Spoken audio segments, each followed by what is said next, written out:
Bon début de semaine à tous et bienvenue dans les brèves de l'écho. Concevoir, financer, construire, assurer l'exploitation et la maintenance des entrepôts publics au port de Kribi sur le mode d'un partenariat public-privé. Tel est le projet pour lequel la Chambre de commerce de l'industrie des mines et de l'artisanat du Cameroun, le CECIMA, recherche des partenaires.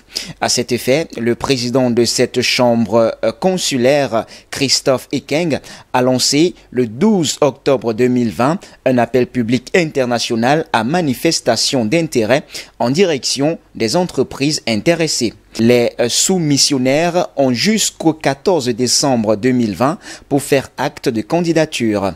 L'annonce officielle de la liste des candidats préqualifiés interviendra quant à elle le 21 décembre 2020 selon le chronogramme qui accompagne l'AMI publié par le président de la CECIMA.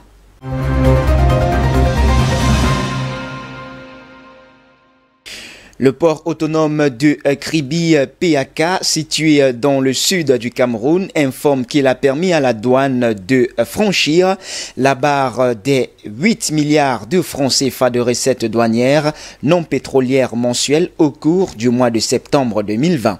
Selon Norbert Bellinga, chef secteur douane sud 2, qui s'en félicite d'ailleurs, le PAK a fait son premier milliard mensuel en mai 2018. Un peu plus de 2 ans après, il a quand même parvenu à une multiplication exponentielle de ses résultats. Toujours selon lui, les recettes de cette performance sans cesse croissante résident en 3 choses essentielles: la disponibilité, l'écoute et la capacité à apporter des solutions aux opérateurs économiques. Globalement, indique le PAK, par rapport à la même période en 2019, le 3e trimestre 2020 se clôture de façon satisfaisante sur la place portuaire de Kribi. Des comparatifs entre ces deux périodes, il ressort une progression de 57,8% sur les escales onshore et offshore. Précisément, au terme du 3e trimestre 2019, le port de Kribi avait enregistré 76 escales contre 120 escales pour le compte du 3e trimestre 2020, explique ainsi Philomène Zemayo, le responsable des statistiques au port autonome de Kribi.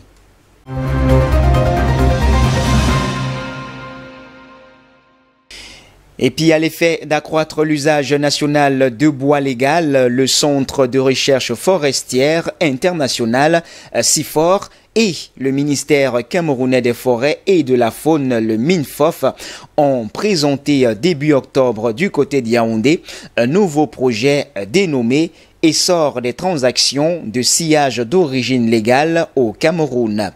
Dans le cadre du dit projet, le Cameroun entend procéder à la création d'une plateforme en ligne permettant aux opérateurs de saisir en direct les espèces et des volumes disponibles de sillages légaux et de spécifications techniques et commerciales.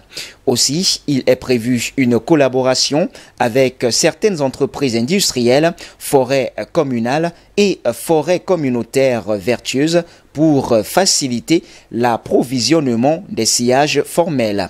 Selon le CIFOR, les 3/4 des sillages achetés dans les marchés urbains de Yaoundé, Douala et Bertois sont d'origine informelle.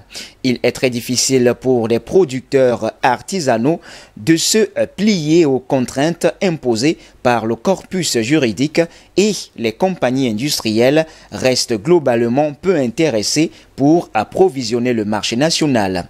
D'autre part, la demande domestique de bois légal reste encore faible, ce qui n'incite pas les producteurs.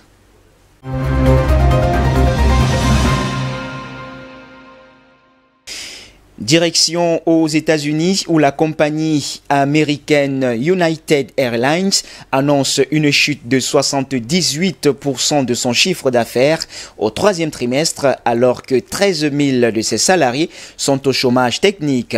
Le secteur aérien aux États-Unis est durement frappé par la crise du Covid-19.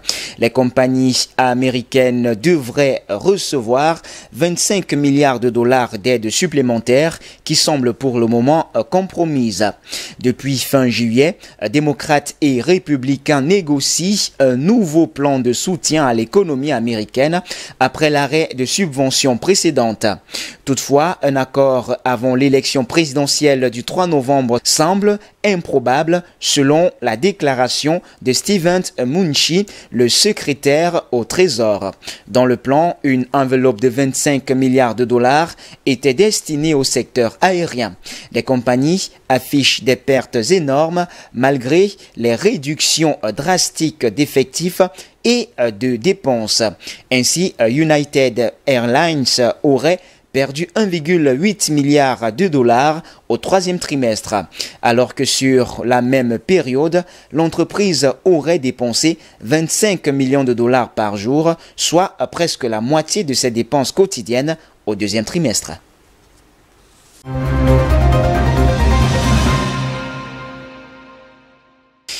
Et puis, il y a quelques échos des marchés en ce début de semaine. Les principales bourses européennes montent ce lundi matin.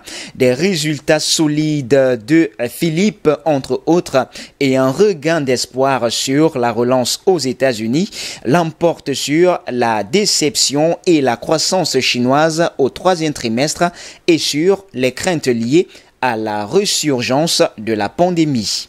Vers 8h25 GMT, l'indice Eurostoxx 50 est en hausse de 0,64%, le FTSE Europe First 300 de 0,59% et le Stoxx 600 de 0,47%.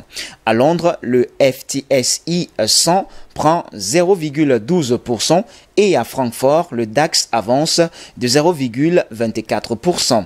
Du côté de Paris, le CAC 40 gagnait 0,82% à 4 976,15 points avant que toutes les transactions ne soient interrompues par Euronext en raison d'un problème technique.